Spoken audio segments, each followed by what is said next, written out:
대답하여 이르되 우리 아버지는 아브라함이라 하니 예수께서 이르시되 너희가 아브라함의 자손이면 아브라함이 행한 일들을 할 것이거늘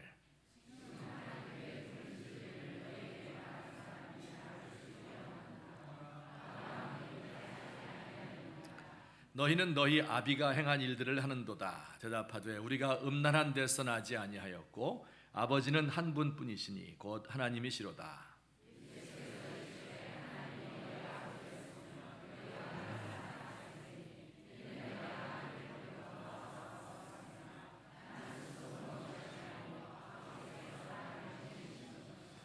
어찌하여 내 말을 깨닫지 못하느냐? 이는 내 말을 들을 줄 알지 못함이로다.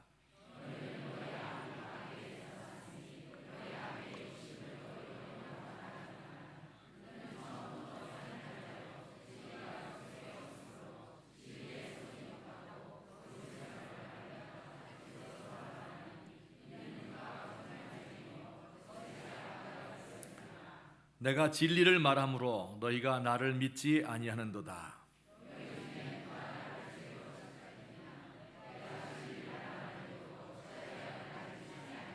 같이 봅니다. 하나님께 속한 자는 하나님의 말씀을 듣나니 너희가 듣지 아니함은 하나님께 속하지 아니하였음이로다. 아멘. 오늘 우리 제목을 한번 같이 읽어보겠습니다. 우리 아버지는 아브라함이라. 이 말은 예수님과 유대인 지도자들이 서로 논쟁을 하는 가운데 그 유대인 지도자들이 한 말입니다. 우리의 조상이 아브라함입니다. 그런 얘기죠. 우리가 단군의 후손이다 이렇게 말하는 것처럼 유대인들은 아브라함의 후손입니다. 그런데 우리는 단군 할아버지에 대해서 별로 그렇게 생각을 하거나 중요하게 여기지 않지만 유대인들은 이 아브라함의 후손인 것을 정말 자랑스럽게 여기고 있습니다. 로마인들에게 나라를 빼앗긴 시대에도 아브라함의 후손이다 하는 이 자긍심 하나를 가지고 버티고 있습니다. 하나님이 택한 그 위대한 아브라함의 직계 후손이다 하는 것을 너무 영광스럽게 생각하는 것이죠. 자, 그런데 뜻밖에도 예수님은 이들에게 이렇게 말씀하셨어요. 44절인데요. 다 같이 시작.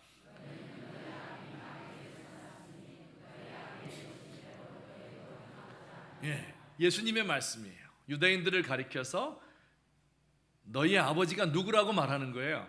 마귀다. 너희는 사탄의 자식이다. 이렇게 이야기하는 겁니다. 야, 이거 너무 심한 말씀 아닙니까? 여러분, 예수님이 우리가 생각한 것보다 굉장히 과격한 분이십니다. 유대인들이 우리 아버지가 믿음의 조상 위대한 아브라함이다 이렇게 말하니까 예수님은 아니다. 너희 조상은 마귀다. 너희는 마귀의 후손이다. 이렇게 이야기를 했어요. 부부싸움 하다가 당신 얼굴이 마귀 같아요. 이렇게 말하면 이게 진짜 갈 때까지 간 거죠. 그죠? 유대인 지도자들과 예수님 사이도 이제 갈 때까지 간 거예요. 8장에서 이제 이렇게 긴 논쟁을 하거든요. 그 8장의 끝이 어떻게 끝납니까? 52절이 이렇게 마칩니다. 그들이 돌을 들어 치려 하거늘 예수께서 숨어 성전에서 나가시니라. 가만히 있겠습니까? 아버지가 마귀라고 하는데 우리는 아브라함의 후손이 분명한데 어떻게 이럴 수 있는가? 마귀의 아들이라고 하는 것, 인간이 인간에게 할 수 있는 최고의 욕설인 것입니다. 자, 그렇다면 예수님은 왜 이들에게 이렇게 심한 모욕적인 말을 하셨을까요? 유대인들이 자기의 민족적 자긍심, 신앙의 정체성을 아브라함에게서 찾고 있는데 그게 뭐가 그렇게 잘못된 일이란 말입니까? 이런 질문이 들어요. 그러면서 혹시 지금 우리들도 유대인 지도자들이 범하고 있었던 그 오류를 범하고 있는 것이 아닐까? 그래서 우리는 예수를 잘 믿는다고 생각을 하는데 예수님은 그렇지 않다.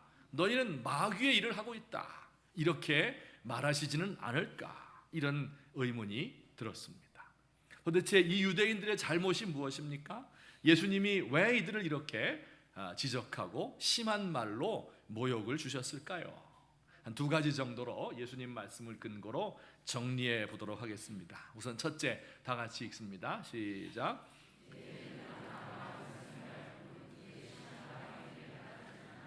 아브라함을 숭배했죠. 민족의 조상으로 생각하고 신앙적으로 존경했는데 문제는 뭐냐면 그의 신앙과 행위를 따르지는 않았다. 이게 예수님의 지적사항입니다. 39절 하반절에서 이렇게 예수님이 설명하시죠. 다 같이 예수께서 이르시되 너희가 아브라함의 자손이면 아브라함이 행한 일들을 할 것이거늘, 이렇게 말씀하셨어요. 유대인들은 정말 아브라함을 숭배했습니다. 열광적으로 좋아했어요. 아브라함이 살았던 곳이 있을 거 아니에요. 지나갔던 그 발자취가 있잖아요. 그것을 전부 성지로 만들어 놓았습니다. 거기에다 다 이렇게 기념비를 세우고 펜스를 치고 이렇게 해서 아무나 그곳을 밟지도 못하게 했어요. 지금까지 그렇습니다. 그에 관한 기록이 있잖아요. 성경에. 이걸 달달 외웠습니다. 아브라함이라고 하는 말만 들어도 옷깃을 여미고 마음에 경건한 생각이 들었어요. 아브라함의 후손이라는 것을 자랑했고요. 누군가 아브라함에 대해서 잘못된 말을 하면 심한 모욕감을 느꼈습니다.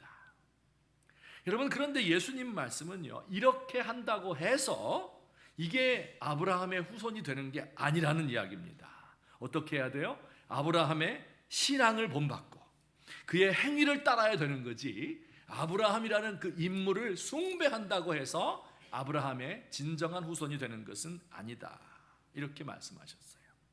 아브라함은 실제로 하나님의 명령을 듣고 모든 것을 버리고 본토 친척 아비 집을 떠나갔지요.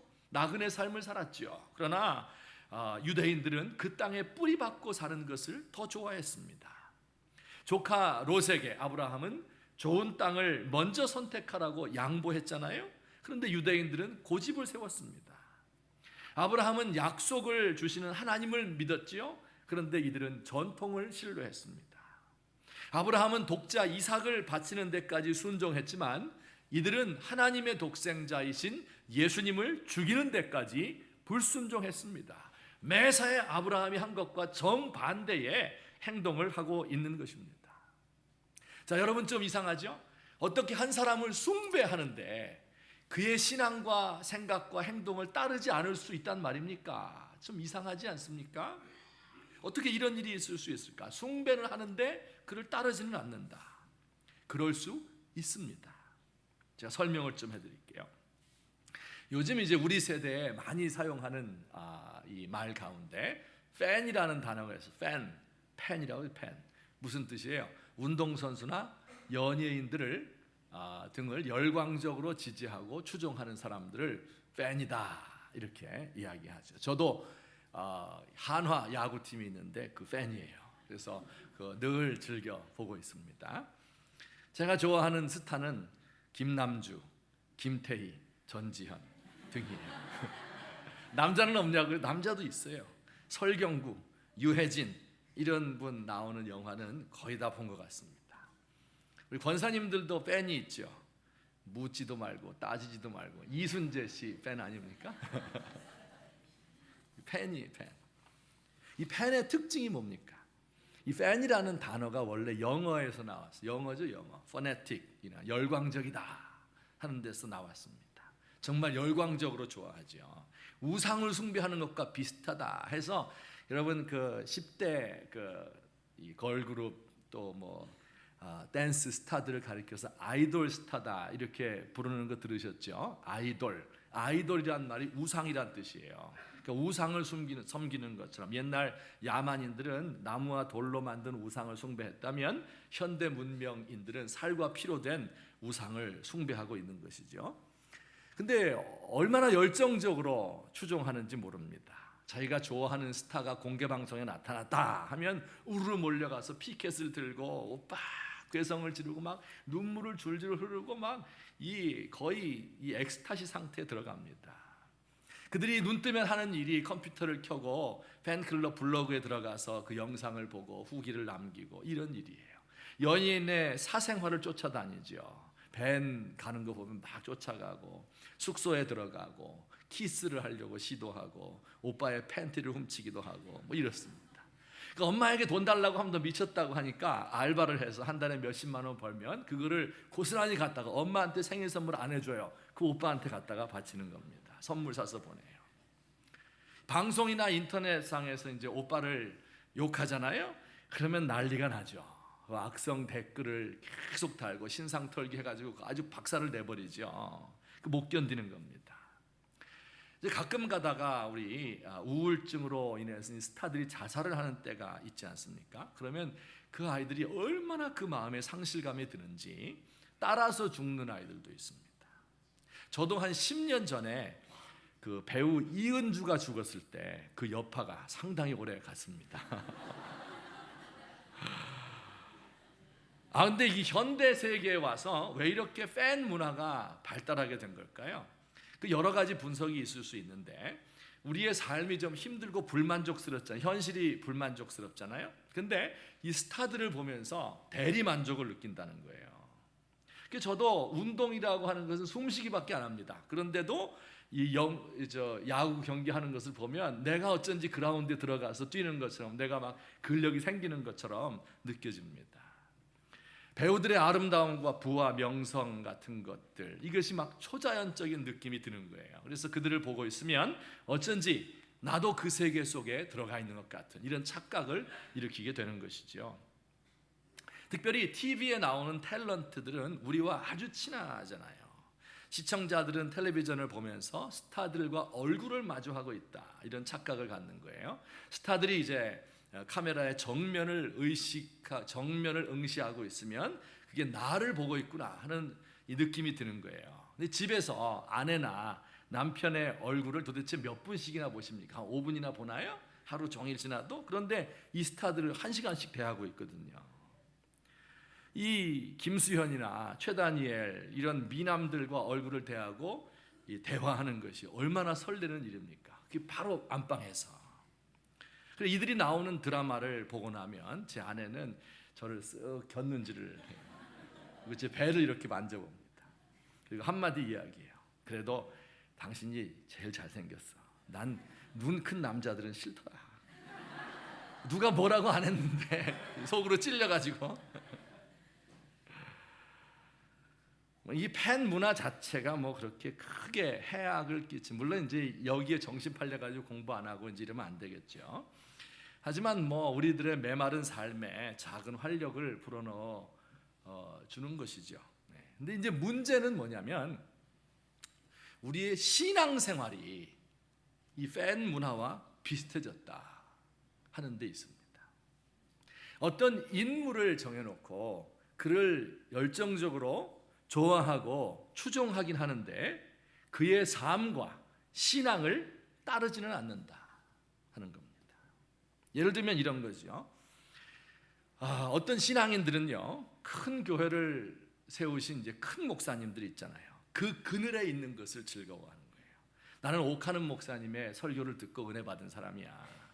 나는 하용조 목사님에게 주례를 받았어. 나는 조용기 목사님이 옛날에 한번 안수해 주어서 방언 터진 적이 있어. 친척들이 추석날 모이게 되면 서로 신앙인들은요, 자기 교회 목사님 자랑하잖아요. 우리 목사님 이렇게 공부 많이 했대. 이렇게 인격이 훌륭해. 이렇게 능력이 있어. 우리 교회 예배는 이렇게 웅장해. 이렇게 단기간에 부흥했어. 우리는 선교를 이렇게 많이 해. 전부 그런 자랑들을 합니다. 그래서 제가 그런 의문이 들어요. 과연 옥하는 목사님의 진심을 알고 있을까? 조용기 목사님의 그 성령의 능력이 그에게 있는 것일까? 여러분, 내 신앙이지요. 내가 말씀을 이렇게 깨달았어. 내가 기도하다가 이렇게 응답받고 은혜를 받았어. 나는 왜 그런 신앙을 가지지 못할까? 이런 식의 대화가 진짜 대화이죠. 다른 사람 한 사람 신앙에 위인을 올려놓고 그 사람 그늘 아래 들어가 있는 것에서 만족을 얻는 것, 이것은 진정한 신앙이 아니겠습니다.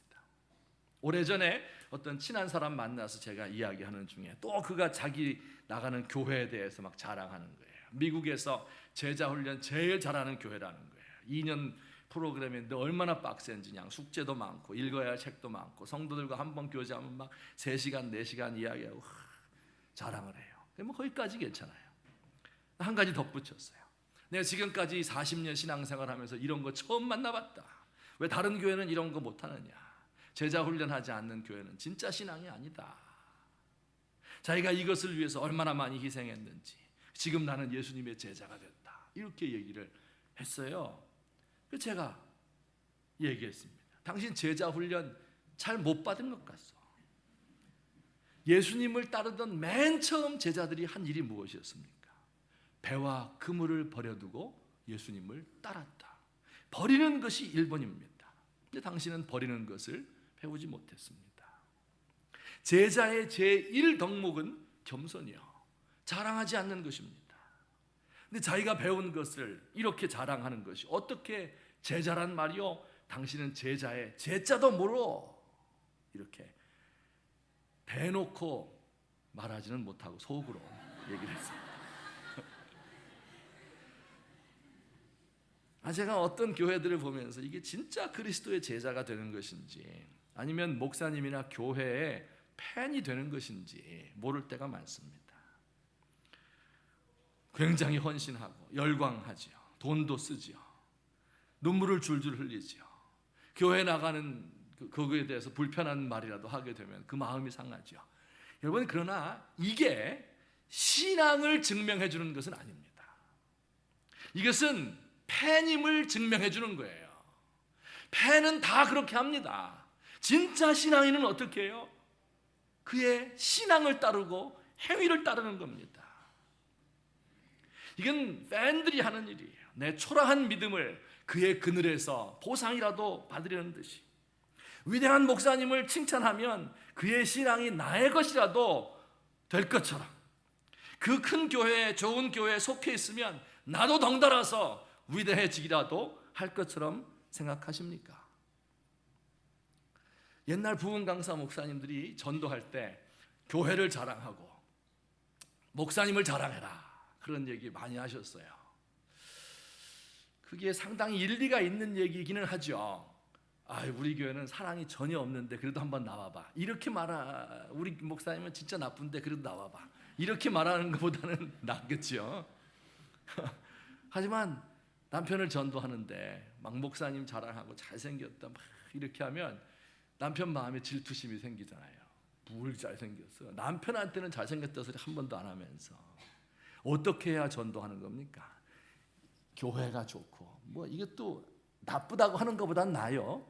하지만 진짜 전도하는 방법은 내가 이렇게 변했습니다, 내가 이런 신앙을 가지고 있습니다, 내가 당신을 이렇게 사랑하게 됐습니다 하는 것을 보여주어야, 그게 진짜 신앙이 그에게 들어가는 거죠.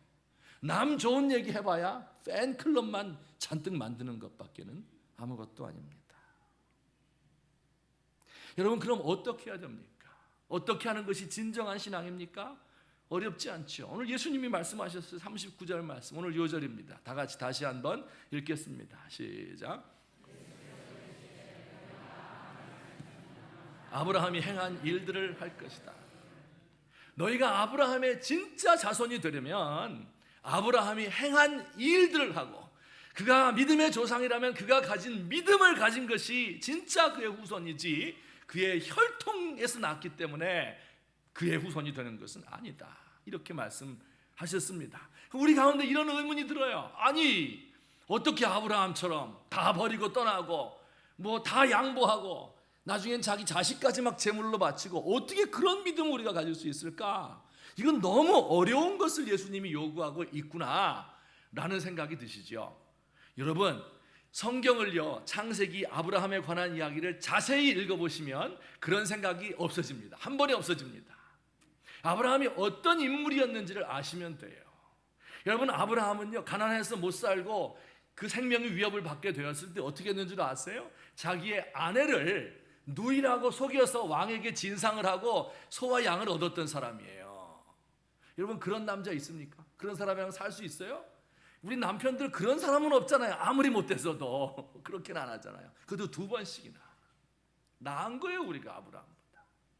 하나님의 약속을 못 믿고 애를 못 낳으니까 어떻게 했어요? 첩을 들여서 애를 낳았습니다.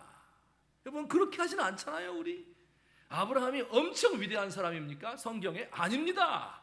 우리와 똑같은 성품을 가진 죄인입니다. 유대인들이 이것을 각색을 해서 위대한 사람으로 만들어 놓았을 뿐이지 실상은 우리와 똑같습니다. 그런데 하나님께서 그에게 은혜를 주시고 그가 하나님을 신뢰하고 점진적으로 그의 믿음이 성장을 해서 마지막에는 모든 것을 순종하는 데까지 이르게 된 것이지 그의 공로가 아니었단 말입니다. 이게 아브라함을 올바로 읽는 방법이에요. 여러분, 우리가 신앙의 영웅들, 신앙의 위인들, 신앙의 스타들 이런 표현을 쓰지 않습니까? 이것처럼 잘못된 표현이 없습니다. 이것은 마치 둥근 사각형 말 됩니까? 안 되죠. 그것과 똑같아요. 왜냐하면 신앙이라고 하는 것은 그 자체가, 신앙의 정의가 뭡니까? 나는 나를 믿을 수가 없습니다. 나는 죄인입니다. 나는 연약합니다. 그래서 하나님만 신뢰합니다. 이게 신앙이잖아요. 여기 어떻게 영웅이 들어갈 수 있어요? 여기 어디 위인이 들어갈 때가 있습니까? 어떻게 스타라고 이야기할 수 있어요? 신앙 중에 가장 위대한 신앙인은 나는 신앙이 없습니다. 이렇게 말하는 사람이 진짜 신앙인입니다.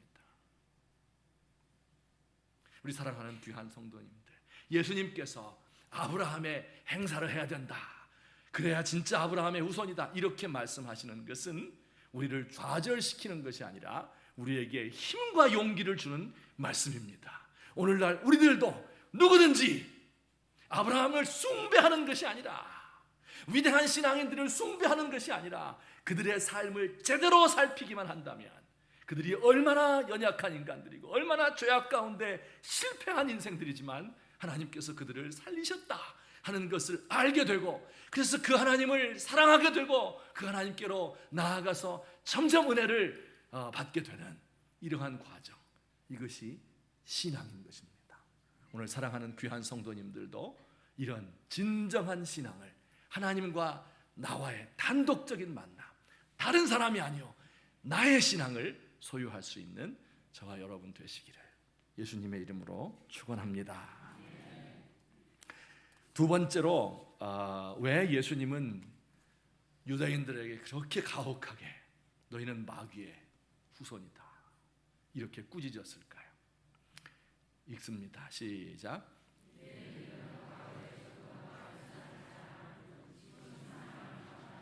네, 과거의 전통과 유산을 자랑할 뿐이었고 지금 당면한 사명, 이것은 생각하지 않았다. 성경 가운데 재미있는 표현들이 많은데요, 전도서 7장 10절에 보면 이런 말씀이 있어요. 제가 한두 번 소개해드렸는데, 옛날이 오늘보다 나은 것이 어찌미냐 하지 말라, 이렇게 묻는 것은 지혜가 아니니라. 여러분, 대화를 나누다 보면요, 옛날 얘기 자꾸 하는 사람이 있어요. 과거가 좋았는데 지금은 왜 이러냐. 어렸을 적에는 이웃 간의 인정도 많고 사랑도 많고 참 따뜻했었지. 정말 그랬을까요? 혹시 춥고 배고프지 않았었어요 옛날에? 지금이 더 좋지 않습니까? 과거의 교회는 참 재밌었는데, 성탄절날 부활절 되면 눈가사탕도 주고 새벽송도 돌고 연극도 하고. 여러분, 지금도 재밌어요. 눈가사탕이 진화해가지고 지금 치킨 주고 피자 주고 다 합니다. 지금 더 좋아해요. 과거 한국 교회는 젊은이들이 넘쳤는데 지금은 어떻게 된 건가? 탄식을 하면 뭐합니까? 그렇게 만든 게 우리 기성세대들인데요. 과거에는 기도도 많이 하고 기도원에도 많이 갔는데, 여러분 지금도 기도하는 사람들은 다 기도합니다. 기도원 가면 사람 많아요. 심야 기도에도 안 하고 기도 전혀 안 하면서 이런 얘기 하면 뭐합니까? 여러분, 결혼식 할 때는 사진밖에 남는 게 없다. 사진 막 대부 찍잖아요. 비디오 막 돌리잖아요. 결혼하고서 그 비디오 봅니까? 안 봐요. 왜냐하면 실물이 있는데 뭐하러 봐요 비디오를. 이건 언제 보는 거예요? 식었을 때 보는 겁니다. 식었을 때. 그러니까 벌써 비디오 본다 그러면 우리 좀 식었구나 이렇게 생각하면 됩니다. 실물이 있어요. 실물과 만나는데 과거의 사람과 뭐하러 대화를 합니까? 여러분, 유대인들은 과거를 자랑했어요. 우리 아버지는 아브라함이다 이렇게 말할 때, 아브라함은 1800년 전, 예수님 시대보다 1800년 전의 사람이었습니다. 과거의 전통과 유산을 영광스럽게 생각하고 자랑했어요. 내가 유대인으로 태어난 것이 좋다. 다른 민족은 모두 음란한 창녀에게서 태어난 민족이고, 저 북쪽의 사마리아 사람들은 피를 더럽힌 사람이고, 아브라함의 후손들 우리들은 정신적으로는 다른 나라에 종속된 적이 없는 위대한 민족이다 하는 것을 자랑했어요.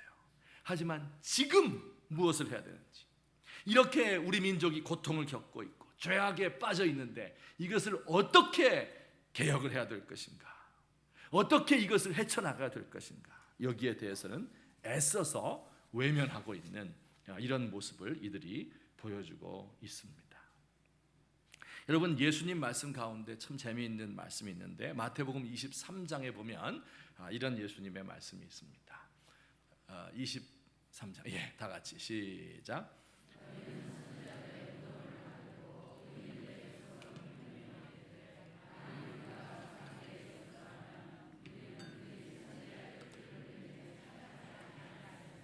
이게 무슨 뜻입니까? 과거의 예언자였던 이사야의 무덤을 만든 거예요. 그 위대한 예언자인 예레미야의 비석을 세우는 거예요. 그러면서 말했어요.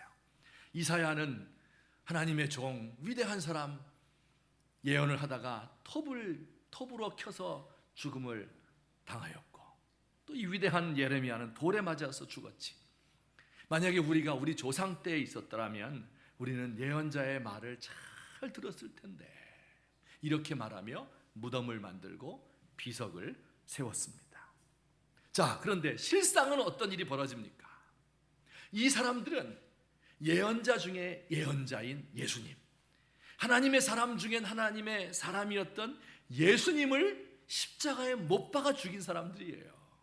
그러니까 우리 조상들 때 있었다면 난 이렇게 안 했을 것이다, 과거에는 이렇게 하면서 무덤을 세우고 비석을 만들지만은, 실상은 예레미야나 이사야 선지자의 후손이 아니라 그들을 죽인 사람들의 후손이었던 겁니다.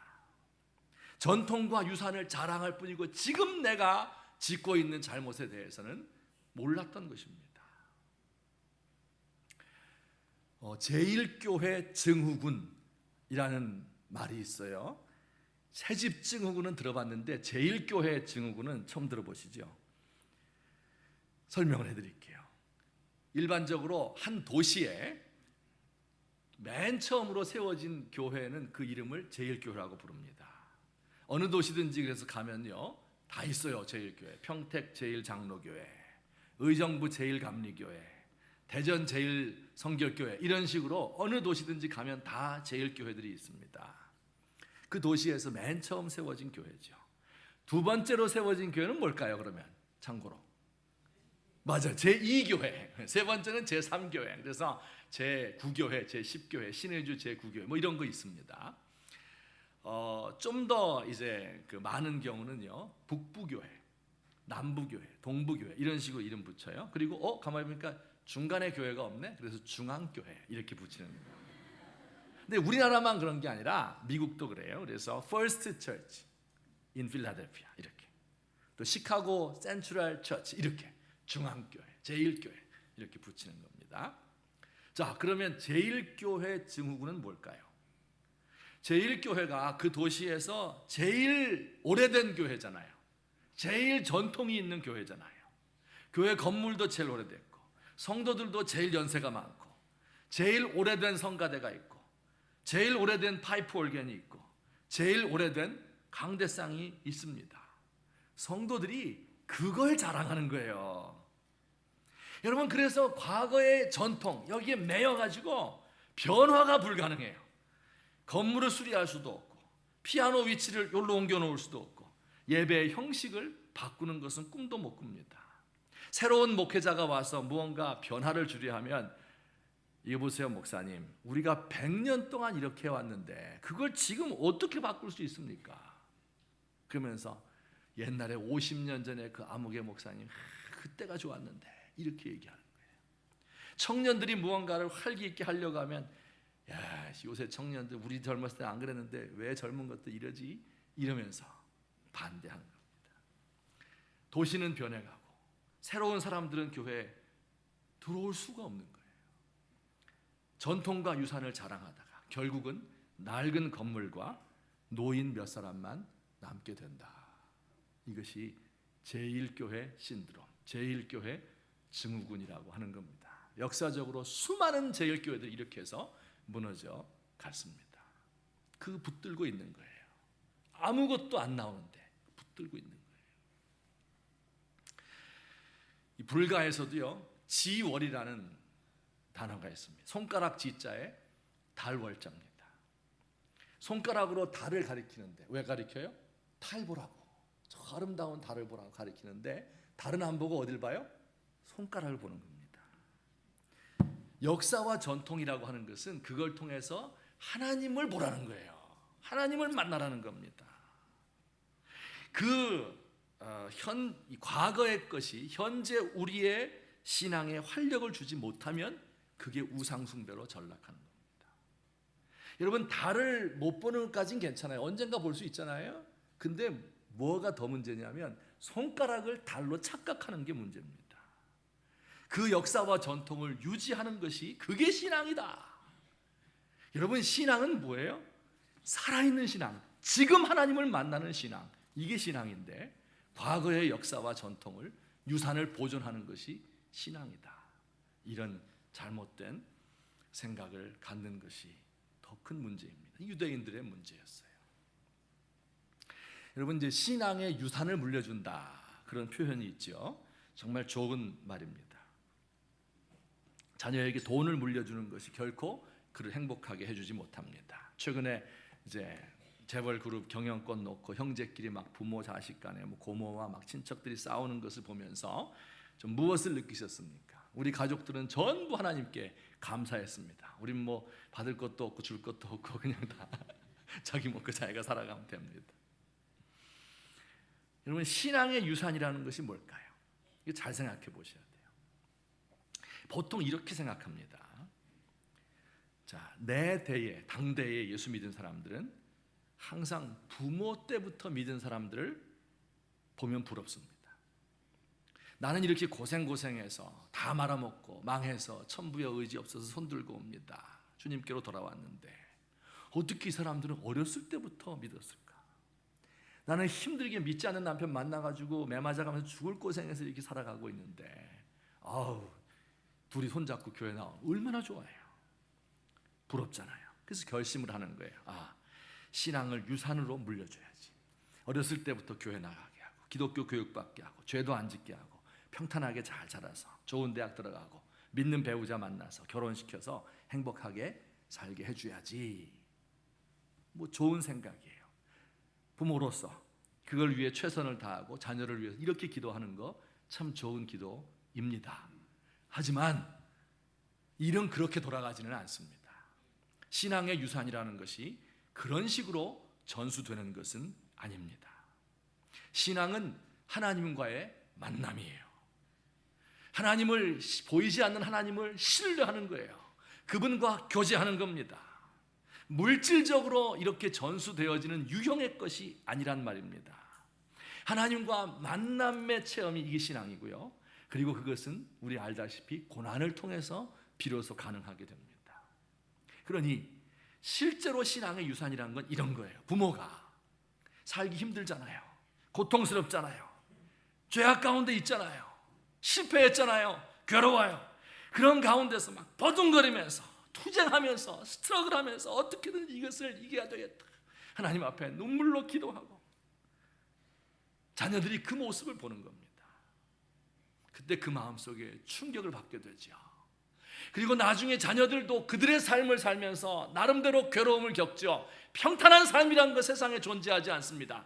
다 나름대로 힘들어요. 그 고통 가운데 있을 때 우리 아버지 생각이 나고 우리 어머니 생각이 나고 그 눈물이 기억이 나서 그때 하나님을 배신하지 않고 하나님께 더 붙어있는 그런 모습을 보면서 나도 하나님께 붙어야 살겠구나 결심을 하고 그 고난 속에서 자기의 신앙을 찾아가는 겁니다. 이게 신앙의 유산이라고 하는 것의 실체입니다. 여러분, 신앙이라고 하는 것, 과거를 회상하고 자랑하고 미화시키는 것이 아닙니다. 우리가 물려받은 그 전통은 지금 그리스도의 생명이 내 속에 있어서 여기서 체험되어야 그 전통의 의미가 있는 것이지, 그 핵심이 빠져버리면 이것은 우상숭배로 전락을 합니다. 칼빈의 전통도 중요하고 웨슬리 전통이 중요하지만 그 전통을 붙드는 것이 아니라 캘빈이 만난 하나님을 만나고 웨슬라가 체험한 하나님을 만나는 것이지요. 3대째 4대째 예수 믿는 감은 예수 믿는다는 것이, 그것이 자랑이 될 수 없습니다. 그런 식으로 따지자면 유대인들은 42대째 믿는 거예요. 아브라함부터 시작해서 우리보다 몇십 배 앞서가는 겁니다. 예수님이 그들을 칭찬했어요. 42대째 예수 믿는구나, 엄청나구나. 마귀 자식이라고 했다니까요. 왜요? 그 혈통은 가지고 있고 역사는 가지고 있고 전통은 가지고 있고 겉으로 보이는 유산은 물려받았을지 몰라도 내용적으로 하나님을 만나지 못했기 때문에 그렇습니다. 신앙은 과거가 아니에요. 항상 현재입니다. 우리는 아브라함 3800년 전 사람, 와, 엄청나다. 하나님께는요 1000년이 하루 같아요. 나흘 전 사람이에요. 그 아브라함에게 역사하셨던 하나님이 지금도 우리에게 찾아오셔서 똑같이 일하시는 겁니다. 예수님께서 갈릴리를 걸으시면서 병자를 고치신 것처럼 지금도 우리 가운데 오셔서 병자를 고치시는 거예요. 그 예수님은 돌아가셔서 십자가에 죽어 무덤에 묻힌 분이 아니라 살아계셔서 부활하셔서 우리와 지금도 함께 하시고 대화를 나누시고 우리를 위해서 일하시는 그분입니다. 우리가 그분 앞에서 엎드러져서 간절하게 그의 은혜를 구하면, 눈만 감으면 내 곁에서 나의 간구를 들으시는 주님이세요. 다른 사람을 볼 것이 아니라 나와 하나님과의 관계, 과거에 이랬었다, 그것이 중요한 것이 아니라 지금 내가 어떻게 살고 있느냐, 여기에 우리의 포커스를 맞추시고 성령이 우리 가운데 임하시면 어떻게 돼요? 너희의 자녀들은 예언할 것이요, 너희의 청년들은 환상을 보고 너희 노인들은 꿈을 꾸리다. 예수 믿는 사람은 노인이 없어요. 다 젊음 가운데 지금 이 순간 하나님의 은혜를 누리며 살아가는 것입니다. 점점 더 예수님께 가까이 가는 이런 삶을 사시는 저와 여러분 되시기를 예수님의 이름으로 축원합니다. 아멘. 우리 같이 한번 기도드리겠습니다. 우리 아버지는 아브라함이라. 얼마나 어리석은 이야기입니까? 우리 하나님 앞에서 나의 신앙을 한번 돌아보고 진짜 신앙 가운데로 내가 들어갈 수 있도록 하나님 도와주십시오. 기도합시다. 우리 교회를 생각하며 기도합시다. 우리 교회가 행여 제1교회는 아닌데 이름은 그렇게 될까 봐 두렵습니다. 두렵습니다. 사람을 의지하고 사람을 자랑하면 그렇게 됩니다. 역사와 전통, 그것은 달을 가리키는 손가락에 불과합니다. 진정한 은혜가 있는 교회, 살아 숨쉬는 교회, 생명이 넘치는 우리의 신앙생활 되도록 도와주십시오.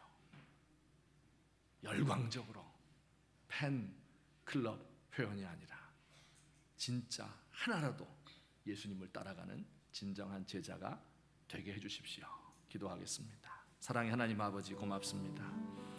아버지, 연약하고 부족한 저희들을 지금까지 사랑으로 인도하시고 도우셨사오니 감사합니다. 하나님 아버지, 주께서 아버지 이 종을 불쌍히 여겨 주옵소서.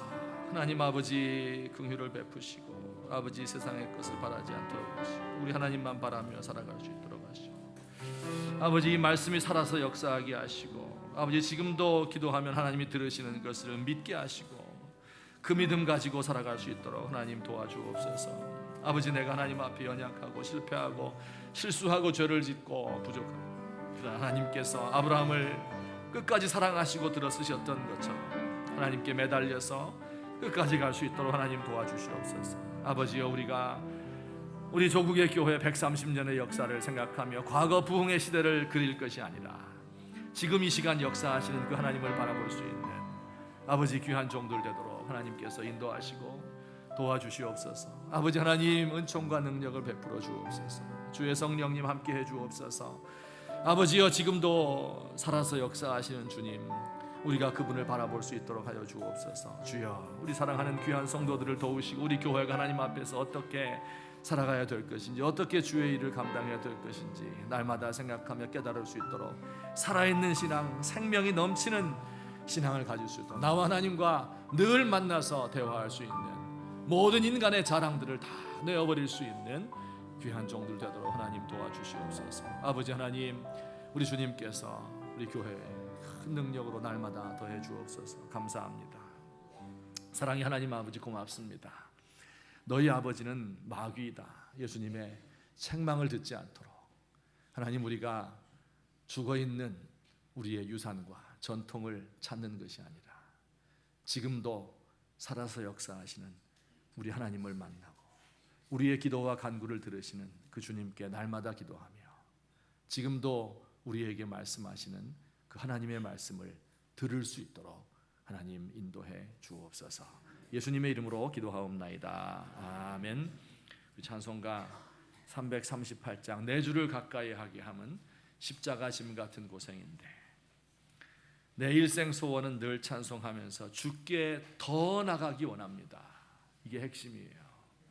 옛날엔 사랑했는데 그걸 회복하는 것이 아니라, 첫사랑 회복이 아니라 첫사랑이 발전된 더 깊은 사랑으로 나아가기 원합니다 하는 찬송입니다. 우리 함께 가사를 생각하며 간절한 마음으로 부르겠습니다.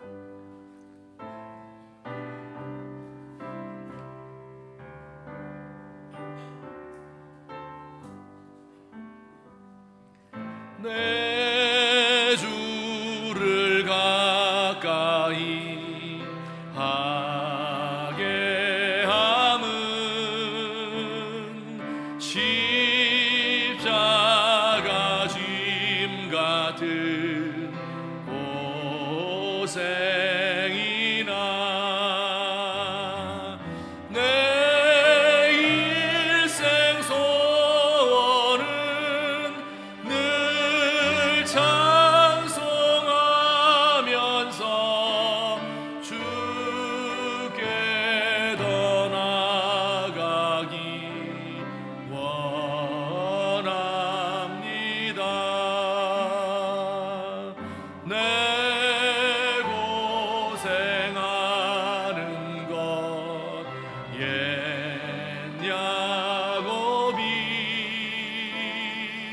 돌베개 베고 잠갔습니다.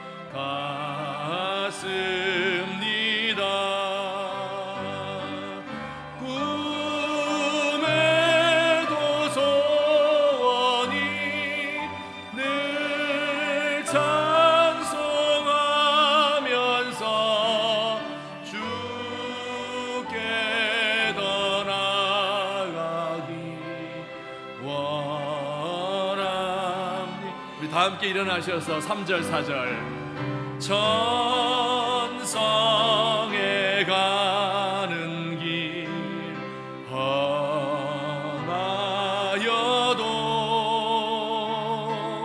생명길 되나니 은혜로다. 천사 날 부르니 늘 찬송하면서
사랑의 하나님 아버지, 은혜를 감사드립니다. 오늘도 우리 주님의 귀한 택한 백성들이 우리 주님 전에 나와서 예배하고 또 예물을 바쳤습니다. 참 힘들게 일하고 고통 가운데 모은 물질 중에 일부를 주님께 드렸습니다. 우리의 땀과 눈물이 서려 있는 예물입니다. 하나님께서 기쁘게 받으시옵소서. 우리의 사랑하는 성도들의 심령과 가정 가운데 하나님께서 복을 쌓을 곳이 없도록 붓겠다고 약속하신 그 약속이 이루어지는 것을 볼 수 있도록 하여 주옵소서. 하나님, 주께서 우리의 자녀들에게 은혜와 복을 주시고 아버지여, 우리의 가는 길을 환하게 인도하시며 우리의 직장이 나 때문에 복을 얻게 하시고 우리가 하는 모든 사업, 손대는 일마다 놀라운 은총과 부흥의 역사가 있도록 하나님 도와주시옵소서. 아버지여, 우리의 모든 육체적인 고통을 주께서 아시나이다. 정신적으로 힘든 삶을 살고 또 여러 가지 인생의 실패와 또 좌절로 인하여서 괴로워하는 종들, 그 마음에 한을 품고 하나님 앞에 소원을 이루어 달라고 날마다 눈물로 기도하는 모든 기도의 소원을 우리 주님께서 응답하여 주시옵소서. 하나님, 우리 연로하신 부모님들은 천국을 바라보며 꿈을 꾸며 모든 육체적인 고통 가운데서 그 신앙이 독수리처럼 날아오르는 신앙 되게 하옵소서.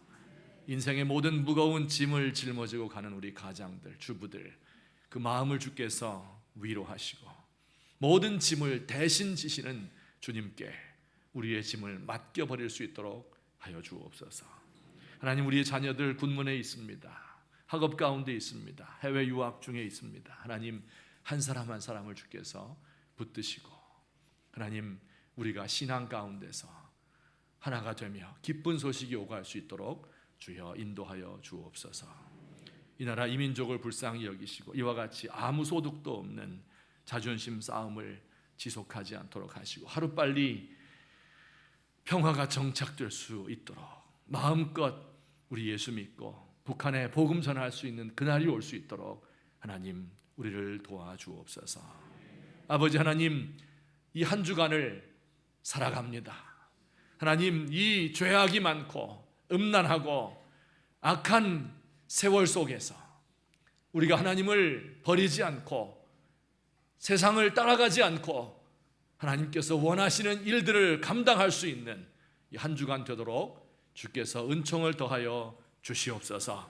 이제는 우리 구주 예수 그리스도의 은혜와 하나님 아버지의 사랑과 성령의 교통하심이 오늘 우리 주님 앞에 나와 경배 찬양하며 진정한 신앙이 어떤 것인지 마음속에 새기고 돌아가는 주의 사랑하는 백성들, 우리 교회에 속한 모든 권속들과 자녀들과 그리고 우리 백석 이제 총회와 또 개강을 앞둔 모든 학생들 머리 위에 이제부터 영원토록 함께 계실지어다. 아멘.